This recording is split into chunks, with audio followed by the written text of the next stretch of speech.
তো এই রিজনিং গুলো করতে গেলে যেটা করতে হবে তোমাদেরকে, যে এখানে সম্পর্কটা বার করতে হবে। সম্পর্ক কি কি হতে পারে? প্লাস দিয়ে হতে পারে, মাইনাস দিয়ে হতে পারে, গুণ দিয়ে হতে পারে, ভাগ দিয়ে হতে পারে। তাহলে আমাকে দেখতে হবে যে এগুলোর মধ্যে কি সম্পর্ক রয়েছে, গুণের সম্পর্ক রয়েছে, না যোগের সম্পর্ক রয়েছে, না বিয়োগের সম্পর্ক রয়েছে। তো যদি আমি একটু ভালো করে দেখি তাহলে দেখবো যে এর সঙ্গে যদি আমি 3 গুণ করি, অর্থাৎ এর সঙ্গে এর যদি আমি 3 গুণ করি তাহলে এটা আসে।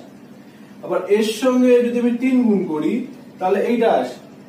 তাহলে নয় এটার সঙ্গে 3 গুণ করে এটা আসবে অ্যান্সার, অথবা এখান থেকে যেটা যাবে সেটাকে 3 গুণ হতে হবে।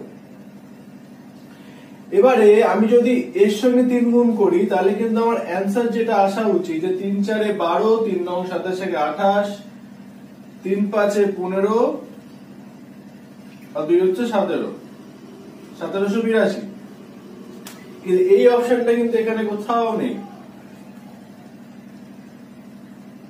ঠিক আছে?